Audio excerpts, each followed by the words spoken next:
Hello and welcome to Connect. I'm your host, Randy Shabilo. On today's show, we'll have Jackie Fleury talking about women's health and menopause, as well as Greg Sparrow from Vintage Iron Cycles. As always, we'd like to connect with you.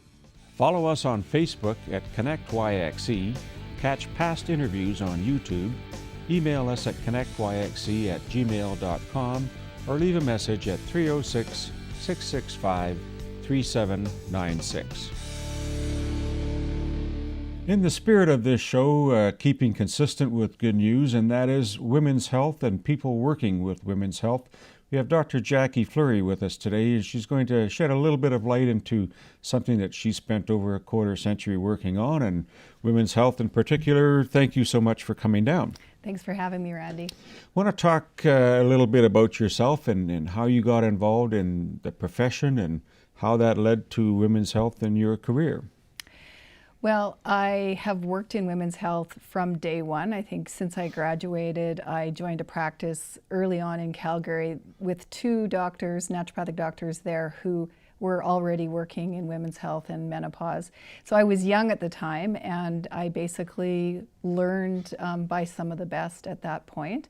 And then as I relocated to Saskatoon and started my practice here, as my family grew, I moved my interest from, children's health to teenager health, but all along there was this consistent theme around women's health because women are more likely to seek care, first of all, and secondly, there are many more complexities with women's health than men's health. So as my practice evolved over the years, I came to realize that more and more women were struggling with the effects of hormone imbalances, seemingly.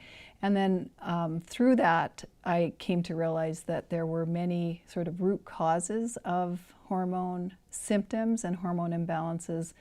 And to that point, began to work on strategies. And in 2018, I wrote a book that illustrated the connection between how we feel mentally and emotionally and what's going on in our bodies physically. And from that point on, I've dialed it in even more specifically to focus on menopause. And again, that's partly related to my phase of life, but also women become very desperate to find help when they wake up one morning and they don't recognize themselves in the mirror. I think that's the big takeaway that I've had from knowing you this last while, that there is an opportunity and there are avenues for women and their partners that do get affected ultimately. What are some key takeaways and symptoms that you can offer maybe the younger demographic and those working their way through menopause? Well, I think the first thing to note is that menopause in and of itself is when a woman stops having a period. So when she hits that 1-year anniversary, she hasn't had a period in 1 year, she's officially in menopause. The challenge is that actual transition or that phase of life has become medicalized because so many women are symptomatic during that time. So it's for some women, it can be a very drastic change in hormones. But what I've come to realize after having worked in women's health and with women for many years is that menopause is actually an amplification of some underlying imbalances that have been there for many years that have gone unrecognized or undiagnosed. And so it's like you just throw a little bit of gas on some embers and you've got a fire. And so menopause can be a very explosive time of a woman's life. Which is illustrated if you Google the word menopause images, and it comes up with all sorts of cartoons of, men running for their lives and women hitting their partners over the head with frying pans and that sort of thing. So there's a stigma attached to the symptoms that accompany menopause, and women they're not having fun during that time either. So I think the message is that there are ways to work through the transition naturally without the use of medications, because medications at best will work, but oftentimes don't address that underlying imbalance that's been there for many years. You've mentioned, and I've heard you say that identifying it as a woman on your own, knowing when that might be happening, or are there symptoms? Does it happen like that, or does it kind of leapfrog into a full-blown state?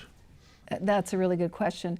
Sometimes women will almost literally wake up one morning and feel like, they put on 10 pounds around their waist overnight, and, they cry at the drop of a hat, and they, all of a sudden maybe their digestion is off and they feel inflamed and old. And so oftentimes that will happen fairly abruptly. And in other cases, women can sail through it free of symptoms. But if you know what to watch for and you know how to support yourself proactively going into your 40s, then you can oftentimes avoid a lot of what we see on the screen behind us, which is a whole list of symptoms that nobody really looks forward to. Like, nobody wants to feel like this, but oftentimes it hits them kind of unexpectedly, and at that point they're pretty desperate for help. So it's not necessarily you're 42 years old or you're 51 years old. It can be varying depending on a whole host of health-related issues. That's exactly it. So if you have a history of thyroid issues, or maybe you've had irritable bowel, or maybe you've been on a lot of other medications leading into your 40s, or you have a lot of stress, there are many predisposing factors that can create a perfect environment for you to be really symptomatic as you start skipping periods. And women will sometimes be skipping periods for years leading into menopause, or they'll start to notice drastic changes in like the flow of their period. Sometimes it gets really heavy.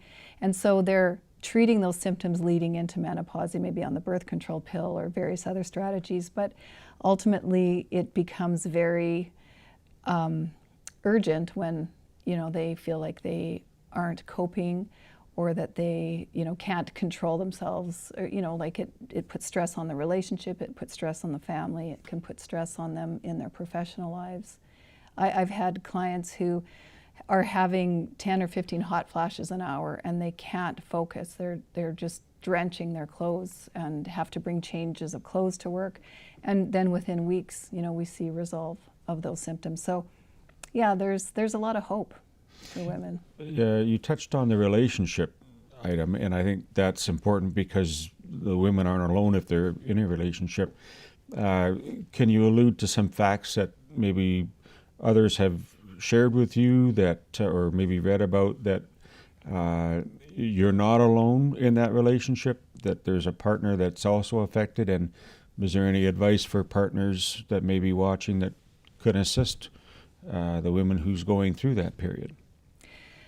That's a great question. And I think when we talk about the stigma of menopause, I think men, when they hear the word, at best, they maybe know a little bit about it or have watched their mom go through it, or, a family member. Don't want to know about it. Exactly. And they do want to know more about it, because it's a very confusing time. And if the woman herself doesn't know what's going on, then it just makes it even harder on the partner and oftentimes on the kids. So I think education is the key. So if women understand why they're feeling the way they feel, they can then explain to their partners, this is what's going on for me, rather than, the Rod Stewart article where his wife was throwing utensils at him.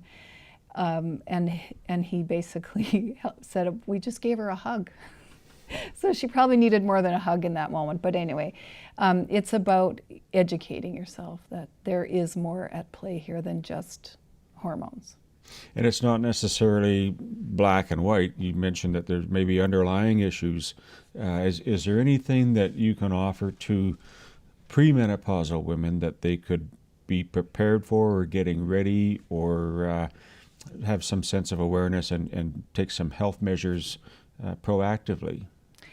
Absolutely, and that is my number one goal, is around the education for the woman who may be in menopause, but also if she is a mom, if she's got daughters or sisters, or she's an auntie, is being able to set to be an example of how you can take care of yourself, because self-care is going to be really important in your 40s to prevent the symptoms from amplifying during during menopause. So lifestyle is really important, but again, knowing exactly which aspects of the lifestyle are going to contribute to hormone health going into your 50s. There's certain key elements that need to be addressed. And so I think that there's a lot of fluffy information out there, like eat well and exercise and get good rest, but women need more specific strategies than that, because that is not enough when they're hitting menopause. So is there any takeaway that we can offer anyone watching that would say, if this is happening, you should do this? Or is it just simply a matter of seeing a physician and someone like yourself who can maybe walk them through and put flags up and say, these are the reasons why you're acting, behaving, feeling like you are? I think the key is that I want women to understand the underlying factors that contribute to the whole collection of symptoms that they feel.